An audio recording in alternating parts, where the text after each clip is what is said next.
It starts with the beginning of a chapter and the ending of a chapter, as stories always do.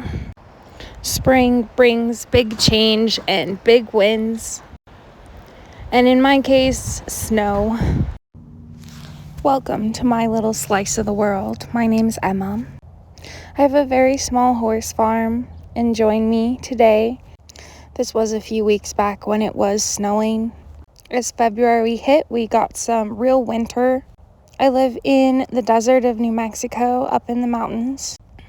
So this night it got to negative 12 degrees Fahrenheit, that is.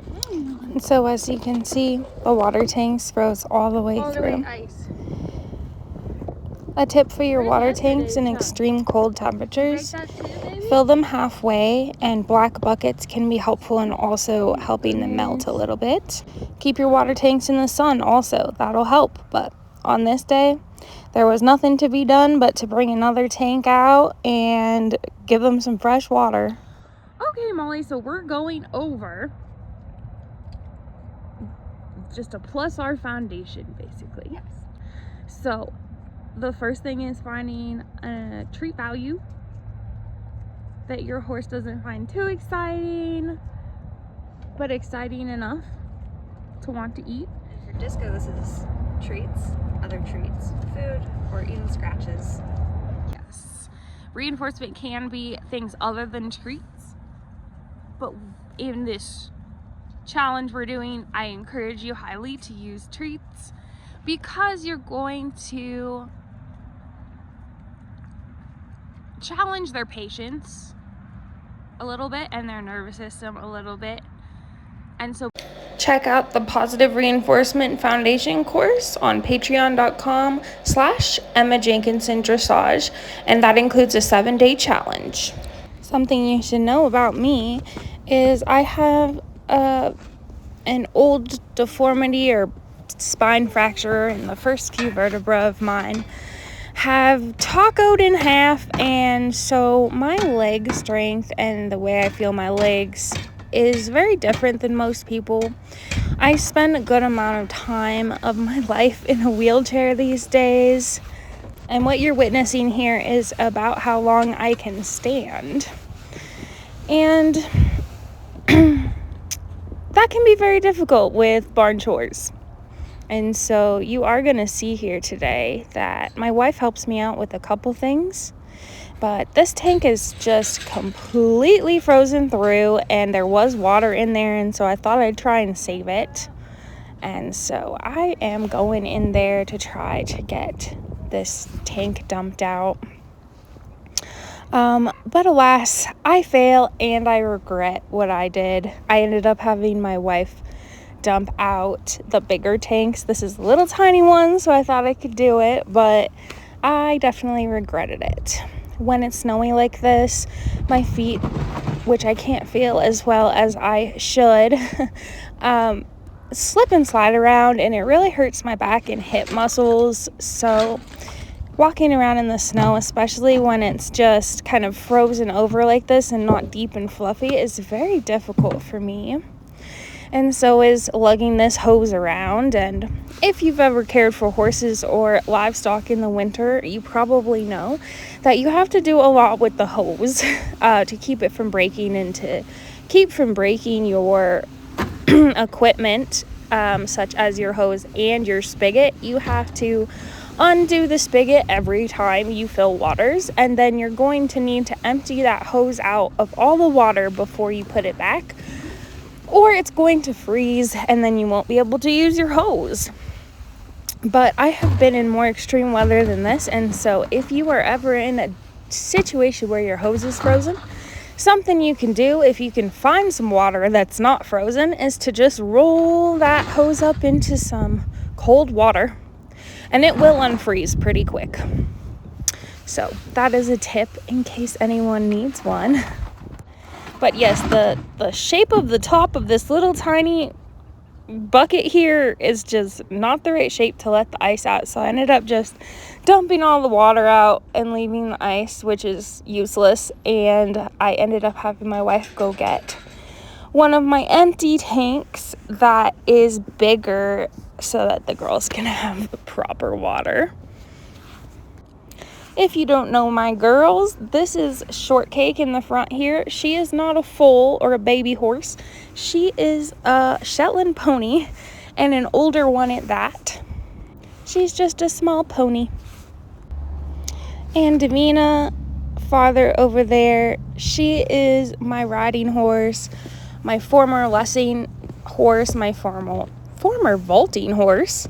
She's done a lot of things in her life. She is 17 years old now, and I got her from a horse rescue where she had been just sitting around and was maybe halter trained, or they tried to train her for riding in the past, who knows.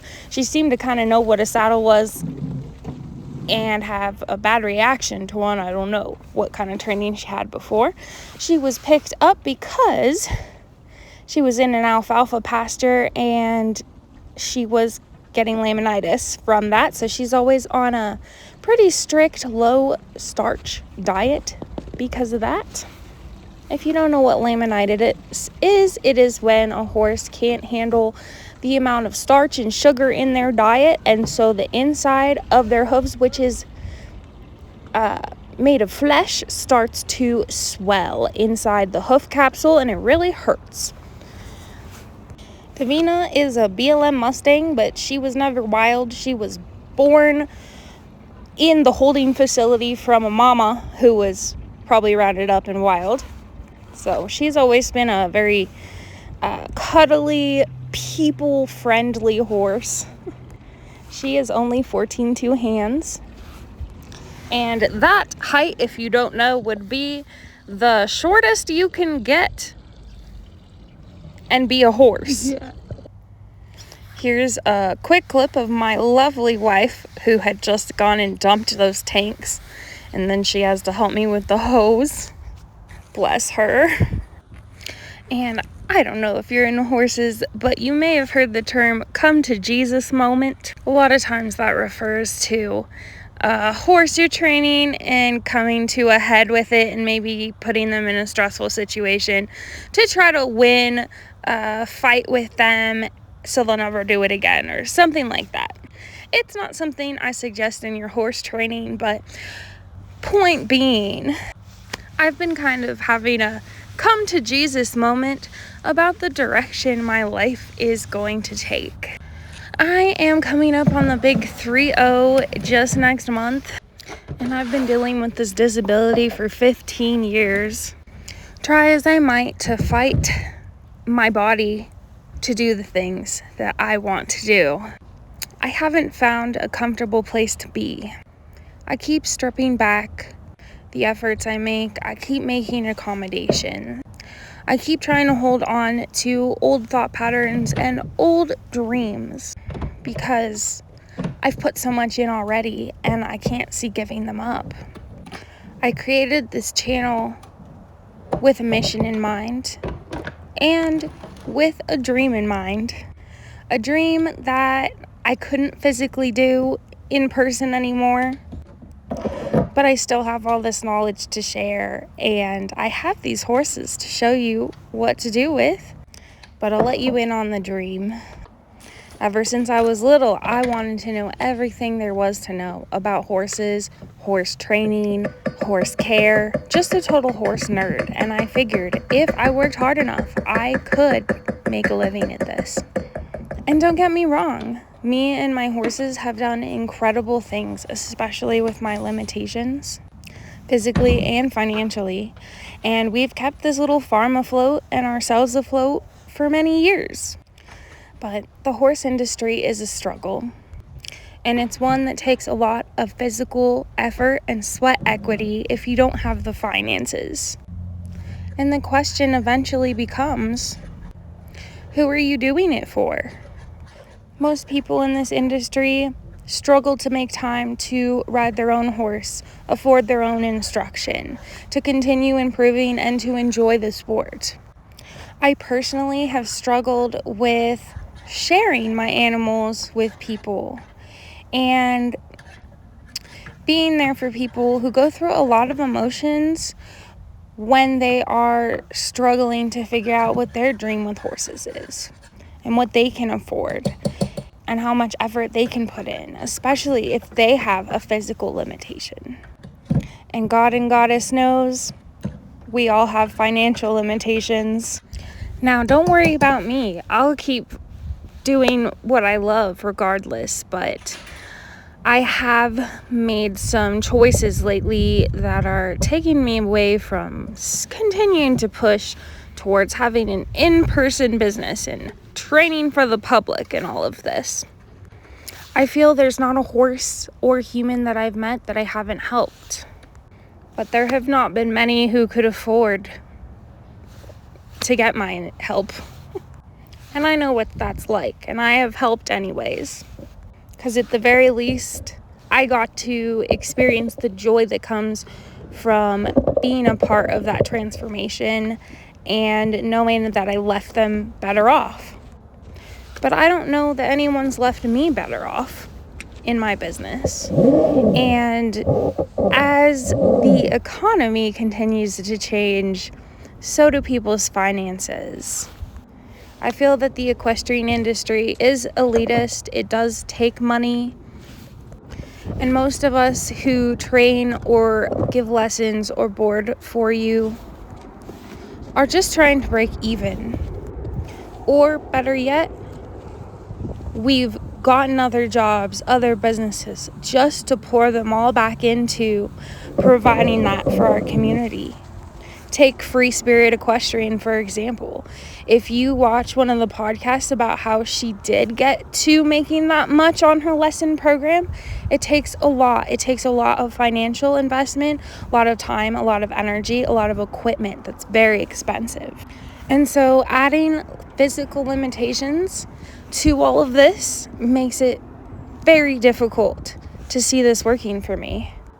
A lot of the things I've planned for my horses and myself didn't have a lot to do with following my joy or theirs. It had a lot to do with how can I push through and make this what other people want so that they will come here and this can be successful. And over the years, I've realized that I just physically cannot do it. And financially, I would save a lot of money not trying to cater to that business. I am so grateful for the people that I've helped and the horses that I've gotten to meet.